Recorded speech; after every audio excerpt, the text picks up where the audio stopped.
Se tem algo que passa pela cabeça de todo jovem é querer descobrir qual é sua vocação. E no meio cristão é muito comum que nós queiramos descobrir para que nós somos chamados, qual que é a nossa missão especial que Deus tem reservado para nós aqui na Terra. Para quem não me conhece, meu nome é Fernanda e hoje nós vamos conversar um pouco sobre o que seria esse chamado e no final do vídeo eu vou contar um pouco mais sobre uma missão específica que Deus colocou nas minhas mãos e como Ele me chamou, como que ocorreu todo esse processo. Mas primeiro, o que é um chamado? O chamado é algo que primeiramente Deus faz através de nós para a glorificação do nome dEle. Pode ser uma missão, um trabalho especial, é uma forma também de servir ao próximo e conduzir outras pessoas para mais perto de Deus.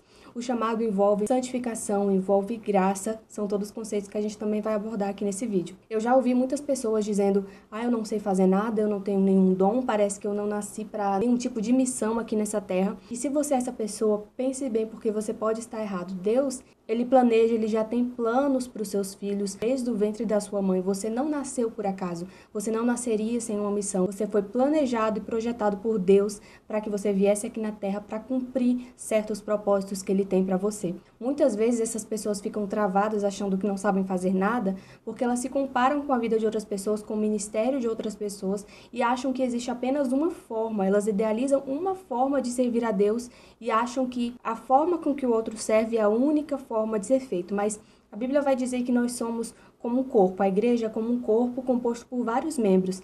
Cada membro faz parte do corpo, mas eles têm funções diferentes. Ou seja, as pessoas, elas são diferentes, elas vão servir de forma diferente.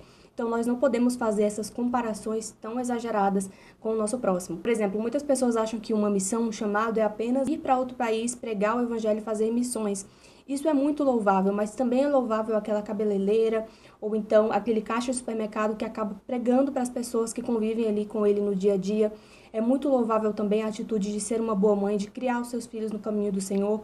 Então, existem diversas formas e diversas situações que Deus coloca em nossas mãos que nós podemos glorificar o nome dEle através dessas pequenas atitudes, através do nosso trabalho, do nosso estudo, do local onde nós vivemos. São todas formas que podem vir a nós como um chamado, como uma missão de Deus para as nossas vidas. Então lembre-se que o chamado de Deus não se limita apenas ao que fazemos dentro da igreja, mas vai muito além, vai além das paredes da congregação. E o que Deus espera de nós? Bom, enquanto você ainda não acha essa missão especial que Deus colocou nas suas mãos, que verdadeiramente queima no seu coração como o chamado faz, saiba que já existem coisas que Deus revelou para que seus filhos cumpram. Isso tudo a gente encontra na Bíblia, está revelado na palavra de Deus. E o que é isso? São os mandamentos. O nosso primeiro chamado, antes da gente querer cumprir qualquer missão, qualquer tipo de ministério, é conhecer a Deus. É sermos testemunha, é carregarmos a nossa cruz, é nos aproximarmos e imitarmos a Jesus. Existem aqueles 2 mandamentos super importantes: amar a Deus sobre todas as coisas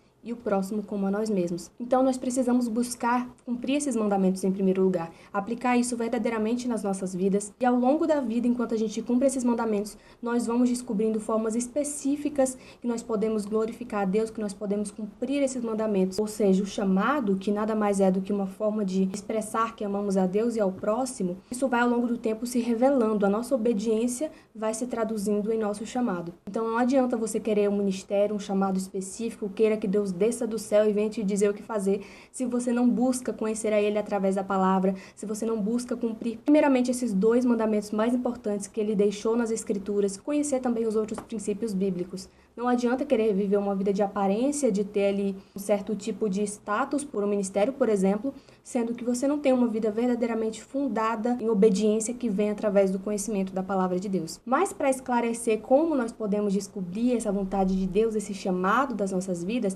vamos ler primeiramente um versículo que se encontra lá em Efésios, capítulo 1, versículo 4, que diz assim: Mas assim como é santo aquele que o chamou, sejam santos vocês também em tudo que fizerem, pois está escrito, sejam santos porque eu sou santo. A gente analisa esse versículo, ele fala como é santo aquele que o chamou. Então, em primeiro lugar, nós precisamos reconhecer a santidade de Deus, que é aquele que nos chama. Primeiro, precisamos conhecer a pessoa que está nos chamando. A gente não aceita o convite de qualquer pessoa para ir na casa de qualquer pessoa que a gente não conhece, né? Da mesma forma, nós não vamos ouvir, nós não vamos entender o chamado de Deus se primeiramente nós não conhecemos, nós não entendemos a sua santidade. Tem essa coisa de reflexo, né? Primeiro a gente entende, olha, vislumbra a santidade de Deus e depois a gente consegue refletir também essa santidade com as nossas vidas. Outra coisa que pode bloquear as pessoas de acessar e ativar esse chamado é não conhecer primeiramente a pessoa que está te chamando. Por isso nós precisamos dessa intimidade com Deus, de busca mesmo no secreto. Porque tendo intimidade, conhecendo a Deus, nós recebemos esse direcionamento. Também faz com que você conheça a si mesmo. Você cria esse senso de identidade, de propósito, que vai fazer com que você não se perca durante o caminho, não se perca quando algo vier às suas mãos para ser feito. Então se aproxime de Deus e ore verdadeiramente para que Ele tire do seu coração qualquer tipo de vaidade, caso você esteja querendo fazer a obra por motivos que não são genuínos, motivos que fogem do simples fato de querer agradar a Deus. Peça ao Espírito Santo que Ele te oriente ao que você precisa renunciar, para que haja essa clareza na sua vida, das decisões que você deve tomar, do caminho que você deve tomar. A gente sabe que é através da palavra das Escrituras que nós somos santificados, e esse é o segundo passo. Depois de conhecermos a Deus, nós podemos ser santificados. Primeiro nós somos chamados para ser santos e depois chamados para fazer. Primeiro nos tornamos filhos de Deus para depois começar a fazer sua obra. Então não existe chamado sem um novo nascimento, sem passar por santificação. Não existe todo esse caminho. Primeiro você reconhece que é pecador e que precisa de um Salvador. Você se arrepende, você passa por esse processo de santificação e ao longo da jornada você vai descobrindo formas de obedecer a Deus através do seu chamado. Conhecendo que há uma graça ali sobre você e que age através de você, ou seja, Deus não depende das suas habilidades, Ele não depende do seu jeito, dos seus dons para fazer a obra, para cumprir os planos dele. Nós que servimos, nós sabemos que tudo é através da força e da graça de Deus. Então, muitas vezes a gente fica travado, assim como Moisés ficou travado em questão dele não saber falar, a gente encontra essa história na Bíblia, e muitas vezes nós queremos dar essa mesma desculpa. Não, Deus, eu não sei falar, eu sou tímido, ou então eu não tenho nenhum tipo de recurso para fazer essa obra.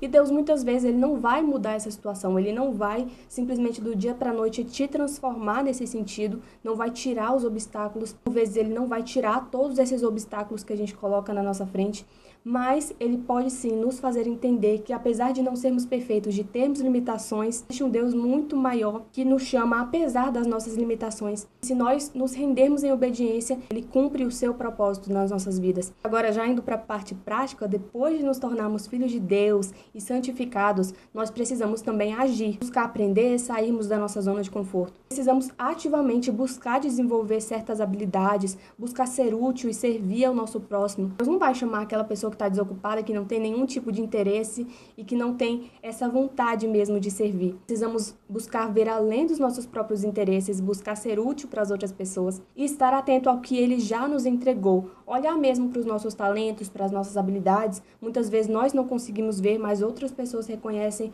que Deus nos usa de uma certa forma e que Deus tem colocado esse talento especial nas nossas mãos, que não é para apenas nossa edificação, mas principalmente é para alcançar outras vidas. Agora que a gente já está chegando no fim do vídeo, eu vou contar um breve testemunho, que é um pouco da minha história com a música, né? Eu não sou uma super tecladista, mas eu acabo ajudando na igreja nessa parte do louvor, especificamente tocando teclado. Isso começou alguns anos atrás, quando eu ainda não tinha desenvolvido essa habilidade. Eu nunca fiz aula de música, mas eu gosto de dizer que muito do que eu aprendi, se não tudo, foi através do Espírito Santo. Meu pai, ele toca há muito tempo e ele me ensinava um pouco da teoria musical, apesar de que ele toca contrabaixo, então não é a mesma coisa. Mas a teoria que ele me ensinava nunca entrava na minha cabeça de uma forma prática. Até que alguns anos atrás, eu percebi que na minha igreja estava faltando. A gente não tinha um tecladista tão assíduo e ficava tendo essa falta mesmo. Então, percebendo isso, eu coloquei primeiramente em oração e eu busquei também me aperfeiçoar, aprendendo aqui mesmo na internet, e eu vi realmente a mão de Deus ali sobre a minha vida, se manifestando nessa missão específica. Não dá para eu falar aqui tudo detalhadamente da forma como eu me senti, mas teve vezes, por exemplo, em um culto da virada de ano, se não me engano, que eu simplesmente aprendi um ritmo ali na hora e assim, foi uma coisa realmente sobrenatural. Algo que eu não tinha pegado em casa para aprender, mas que eu precisava tocar aqueles hinos da harpa, só tinha eu ali. E aí veio esse estalo, eu fiquei muito feliz ali na hora de eu ter aprendido um ritmo novo. Então, primeiramente, eu coloquei isso em oração. Eu falei, Senhor, eu tenho dificuldade com a música, isso não entra na minha cabeça, mas que o Senhor venha me capacitar para que eu possa fazer a tua obra. E foi exatamente isso que aconteceu. Eu achei que fosse demorar muito tempo. Depois dessa oração, eu ia passar 2 anos até que eu começasse a tocar teclado na igreja.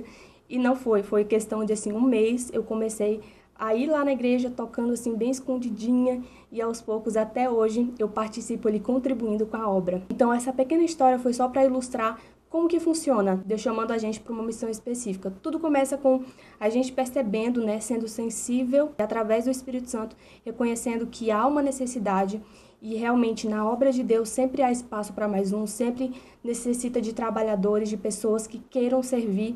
Então, que nós sejamos sensíveis ao que está faltando no nosso lado, como nós podemos contribuir. E não ficar reclamando, né? Eu poderia sentar e ficar reclamando, tá faltando isso e aquilo ali na igreja, mas ao invés disso a gente levanta e resolve essas coisas que nos chamam a atenção, essas faltas. Então, primeiro é isso, observar que há uma necessidade, depois entrar com oração, apresentar isso diante de Deus e nos disponibilizar, né? Senhor, eis-me aqui, revela o que o Senhor tem feito e como eu posso contribuir com os seus planos. Então eu orei, busquei esse direcionamento, mas eu também agi, busquei o conhecimento. Eu tinha um tecladozinho velho em casa, então eu fui ali tentando, buscando mesmo sozinha, sem não tendo outra pessoa para me ensinar. E ao longo da caminhada eu fui percebendo o que Deus fazia, eu fui vendo Deus, a mão de Deus ali em tudo. E assim, eu não sou profissional ainda, mas eu consigo ver que Deus me usa de uma certa forma. Outras pessoas também já me chegaram a falar isso. Mas um lembrete final que eu gostaria de deixar aqui é que o chamado não é para nos destacar sobre outras pessoas, também não é para provar que nós somos capazes de alguma coisa, muito pelo contrário. Isso tudo significa que Deus ainda é o dono da sua obra e que para nós é apenas uma honra poder participar dos planos dele aqui na Terra. Olhe para suas habilidades, olhe para o que Deus já tem colocado nas suas mãos, olhe para o que está faltando ao seu redor e como você pode contribuir com a obra do Senhor. Pergunte o que ele está fazendo e peça com muita humildade direcionamento de como que você pode contribuir com essa obra. Ou seja, de qual seria o seu chamado, a sua missão, do que Deus tem para a sua vida. Foi esse o vídeo sobre o chamado. Qualquer comentário, qualquer dúvida, vocês podem deixar aqui nos comentários. E não esqueça de se inscrever para não perder os próximos conteúdos. Até a próxima!